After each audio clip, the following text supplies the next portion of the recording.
Mini stories. நம்ம இன்னைக்கு எதை பற்றி பார்க்க போகிறோன்னா வெர்ஜின் ரிவர் சீசன் 1 அதில் 9th எபிசோட் தான் பார்க்க போகிறோம். 9th எபிசோடு எப்படி ஆரம்பிக்குதுன்னா, மெல் வந்து ஜாக்கோட பாருக்கு வராங்க. வந்ததுக்கப்புறமா ஜாக் வந்து மெல்ல பார்த்து ஒரு மாதிரி வெட்கப்பட்டு சிரிக்கிறாங்க. ஏன்னா அவங்க 8th எபிசோடில் வந்து அவங்க நைட்டு வந்து கிஸ் பண்ணிக்கிட்டாங்க.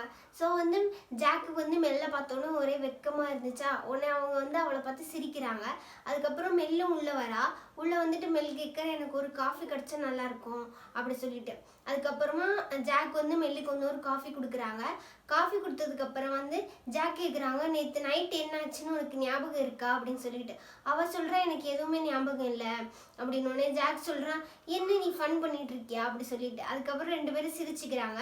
அதுக்கப்புறமா வந்து மெல் கேட்குறா, எனக்கு வந்து பிரேக்ஃபாஸ்ட் வந்து பேக் பண்ணி தர முடியுமா, டாக்டர் வந்து கேட்குறாரு அப்படி சொல்லிட்டு. உடனே இவ வந்து பிரேக்ஃபாஸ்ட் வாங்கிட்டு கிளம்புறதுக்காக வரா. அப்போ ஜாக் சொல்கிறாங்க, நம்ம இன்னைக்கு 6 o'clock வந்து வெளியே போகலாம், நம்ம 2 பேரும் தனியாக பேசலாம் அப்படி சொல்லிட்டு அவங்க வந்து அவங்களுக்குள்ள டைம் ஸ்பெண்ட் பண்ணிக்கிறதுக்காக 2 பேரும் வெளியே போகிறதுக்காக ஜாக் வந்து கேட்குறாங்க மெல்கிட்ட. உடனே மெல் சொல்கிறா, நான் இன்னும் அதுக்கு ரெடி ஆகலை, நான் ரெடியானோன்னு சொல்கிறேன் அப்படி சொல்லிட்டு. உடனே ஜாக் சொல்கிறாங்க, நீ வா, ஒன்றும் இல்லை, நம்ம பேசலாம், பேசினாதான் உன்னோட மைண்டில் இருக்கிறதெல்லாம் எனக்கு தெரியும் அப்படி சொல்லிட்டு. அதுக்கப்புறமா இவங்க 6 o'clock வந்து ரெடியாகி இதை நான் உன்னை பிக் பண்ணிக்கிறேன் அப்படி சொல்லிட்டு மெல் வந்து ஹாஸ்பிட்டல் கிளம்பி போயிடா.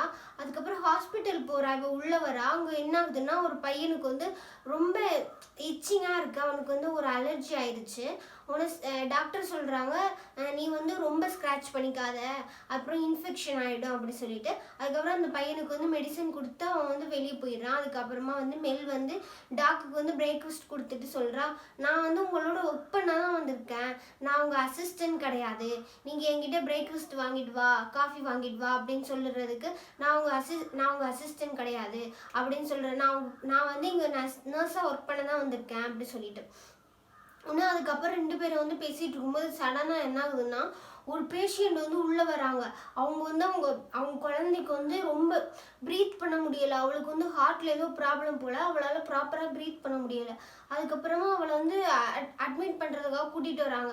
டாக்டர் வந்து ஆக்சுவலாக அது வந்து நான் சொன்னால அது வந்து ஹாஸ்பிட்டல் மாதிரியே இருக்காது, ஒரு ஹோம் மாதிரி தான் இருக்கும். அங்கே வந்து கொஞ்சம் ஃபெசிலிட்டி தான் இருக்கும். அதனால் கொஞ்சம் இந்த இச்சிங்காக, ஃபீவர் அதுக்கெல்லாம் தான் வந்து அவங்க மெடிசன் கொடுப்பாங்க. ரொம்ப ஹெவியான, ரொம்ப ஹார்ட்டு ப்ராப்ளம் அப்படின்னு ஏதாச்சும் வந்துச்சுன்னா அவங்க வெளியே தான் போவாங்க. ஸோ அந்த பையனுக்கு வந்து ரொம்ப முடியலை. அவனுக்கு வந்து ரொம்ப பார்க்குறாங்க, ஹார்ட்டில் என்னாச்சு அப்படின்னு சொல்லிட்டு. ஆனால் இவங்களால எதுவுமே ஐடென்டிஃபை பண்ண முடியலை. ஸோ என்ன பண்ணுறாங்கன்னா, அவங்க வெளியே பெரிய ஹாஸ்பிட்டல் கூட்டிகிட்டு போகிறாங்க. அவங்க பேஷண்ட் கேட்குறாங்க, அவங்க பேரண்ட்ஸ் கேட்குறாங்க, என்னாச்சு என் பையனுக்கு என்னாச்சு அப்படி சொல்லிட்டு. ஆனால் அவங்க சொல்கிறாங்க, ஒன்றும் இல்லை, உங்கள் பையனுக்கு வந்து ப்ரீத் பண்ணுறதுக்கு ரொம்ப கஷ்டமாக இருக்குது, அதனால தான் நாங்கள் இப்படி பண்ணுறோம், வெளியே கூட்டிகிட்டு போகிறோம் அப்படி சொல்லிட்டு. அதுக்கப்புறம் வெளியே வேற ஒரு ஹாஸ்பிட்டல் கூட்டிகிட்டு போகிறாங்க. அந்த பையனுக்கு வந்து சரியாயிடுது. அவங்க அட்மிட் பண்ணிட்டு வந்துடுறாங்க. இங்கே என்ன ஆகுதுன்னா, டாக்கோட ஒய்ஃப் இருக்காங்கல்ல, அவங்க என்ன பண்ணுறாங்கன்னா, ஜாக்கோட கேர்ள் ஃப்ரெண்டை பார்க்குறதுக்காக கிளம்பிட்டு இருக்காங்க. என்ன ஆகுதுன்னா, கேர்ள் ஃப்ரெண்ட் வந்து ஆக்சுவலாக ஒரு லெட்டர் வந்து ஜாக்குக்கு வந்து ரிட்டன் பண்ணியிருப்பாங்க. பழைய திங்ஸு எல்லாத்தையும் கொடுக்கும்போது அதில் வந்து ஒரு லெட்டரை வச்சு இதை வந்து ஜாக்கை வந்து இதை எடுத்து ரீட் பண்ண சொல்லுங்கள், அப்போ தான் வந்து அவருக்கு வந்து இதில் நான் வந்து இம்பார்ட்டண்ட்டாக ஒன்று நோட் பண்ணியிருக்கேன், அதை வந்து அவர் வந்து படித்தாதான் அவருக்கு வந்து தெரியும் நான் என்ன எழுதியிருக்கேன் அப்படி சொல்லிட்டு. உடனே டாக்டரோட ஒய்ஃப் வந்து அவங்க கேர்ள் ஃப்ரெண்டை பார்க்குறதுக்காக போகிறாங்க. அந்த லெட்டரை எடுத்துகிட்டு, இதில் நீ என்ன எழுதியிருக்க, என்ன நீ வந்து சொல்லியிருக்க, நீயே வந்து ஜாக்கை பார்த்து ஸ்ட்ரைட்டாக பேசு, நான் வந்து இதில் இதுதான் சொல்லியிருக்கேன், நான் வந்து உங்கள் கூட இருக்கிறதுக்காக விரும்புகிறேன் அப்படி சொல்லிட்டு நீ வந்து சொல்லு அப்படி சொல்லிட்டு கேர்ள் ஃப்ரெண்டை வந்து இவங்க வந்து மோட்டிவேட் பண்ணுவாங்க. டாக்கோட ஒய்ஃப் வந்து சொல்லுவாங்க, நீயே வந்து லெட்டரை கொடுத்துட்டு போ, அப்போ தான் உனக்கு வந்து உண்மை என்னன்னு தெரியும் அப்படி சொல்லிட்டு. இவங்களும் வந்து ஓகே நானே வரேன் அப்படி சொல்லிட்டு நான் லெட்டரை கொடுக்கறதுக்காக ஜாக்கை பார்க்க வராங்க. நீ வந்து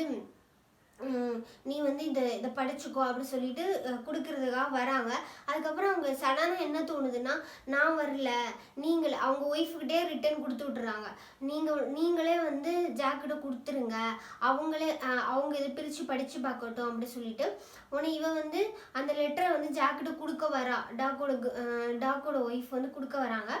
இவங்களும் வந்து அந்த லெட்டரை வந்து வந்து ஜாக் வந்து பிரித்து பார்க்க வராங்க. அப்போ தான் அவன் என்ன பண்ணிட்டு இருக்கான்னா, ஆக்சுவலாக 6 o'clock வந்து டின்னர் வந்து சொல்லியிருந்தான்ல மெல்லோட போகிறதுக்காக, அந்த டின்னருக்காக அவன் வந்து கிளம்பிட்டு இருக்கான். அதை வந்து ரொம்ப அவங்க பார்ல வந்து வந்துட்டே இருக்காங்க கஸ்டமர். அவங்களுக்கு வந்து ஸ்பீடாக இதெல்லாம் பண்ண அப்படி சொல்லிட்டு பக்கத்தில் இவனுக்கு அசிஸ்டன்ட் மாதிரி ஒரு பையன் வந்து ஒர்க் பண்ண, அவங்க கிராண்ட்மா கூட உடம்பு சரியில்லாமல் இருந்துச்சு, இவங்க தானே ஹெல்ப் பண்ணாங்க. அந்த பையன் வந்து இவங்களுக்கு ஹெல்ப் பண்ணிட்டு இருப்பான். அந்த பையன் கேட்பான், மெல்லு தான் கல்யாணம் ஆயிடுச்சுல்ல, அவங்களோட ஏன் டேட்டிங் போறீங்களா அப்படி கேட்குறாங்க. உடனே இவன் சொல்கிறான், அவளுக்கு கல்யாணம் எல்லாம் ஆகலை, அவள் வந்து இப்போ இண்டிபெண்டாக தான் இருக்கா அப்படி சொல்கிறாங்க. உடனே இவன் சொல்கிறா, ஓகே சரி நான் கிளம்பி போகிறேன், நீ வந்து பாரை பார்த்துக்கோ அப்படி சொல்லிட்டு ஜாக் வந்து மெல்ல வந்து பிக் பண்ணுறதுக்காக அவங்க ஹவுஸுக்கு போகிறாங்க. அவங்க போயிட்டு மெல் வந்து ரெடி ஆகிட்டா, அவங்க 2 பேரும் கிளம்பி போகிறாங்க. கிளம்பி போயிட்டு தான் அவங்க பேசிகிட்டு இருக்காங்க. என்னன்னா, நான் வெர்ஜின் ரிவர்லேருந்து மூவ் ஆகுறதுக்காக ஏன் மூவ் ஆக இருந்தேன்னா டாக் வந்து இப்படி சொன்னாங்க அப்படி சொல்லிட்டு அவங்க கொஞ்சம் கதையெல்லாம் வந்து ஷேர் பண்ணிட்டு இருக்கும்போது ஃபைனலாக என்ன ஆகுதுன்னா, ஓகே நம்ம கிளம்பலாம் அப்படி சொல்லிட்டு அவங்க வந்து வீட்டுக்கு வராங்க. ஜாக் வந்து மெல்ல வந்து வீட்டில் ட்ராப் பண்ணிட்டு அவனும் வந்து கிளம்பி வீட்டுக்கு வந்துடுறான். பார்ல வந்து உட்காந்துருக்கான். அதுக்கப்புறம் தான் அவனுக்கு வந்து ஞாபகம் வருது, ஓகே முன்னாடி தான் ஒரு லெட்டர் வந்து படிக்கிறதுக்காக அவங்க கேர்ள் ஃப்ரெண்ட் கொடுத்துருந்தாங்களே, அந்த லெட்டர் வந்து ட்ராயர்லேருந்து ஓப்பன் பண்ணி எடுக்கிறான். அந்த லெட்டரில் வந்து என்ன வந்து பாயிண்ட் அவுட் பண்ணியிருக்காங்கன்னா, அவங்க வந்து ப்ரெக்னெண்ட்டாக இருக்காங்க. ஜாக்கோட கேர்ள் ஃப்ரெண்ட் வந்து ப்ரெக்னெண்ட்டாக இருக்காங்க. இந்த லைனை அவன் ரீட் பண்ணும்போது அவனுக்கு என்ன பண்ணுறதுன்னு தெரில. அப்படியே வந்து அவன் ஷாக் ஆகிட்டா, மெல்ல பற்றி யோசிக்கிறான். அப்படியே லெட்டரை மூடி வச்சுக்கிறான். அதோட வந்து 9th எபிசோட் முடிக்கிறாங்க. 10th எபிசோடில் வந்து இவங்க வந்து அடுத்தது என்ன ஃபேஸ் பண்ணுறாங்க அப்படி சொல்லிட்டு பார்க்கலாம். தேங்க்யூ.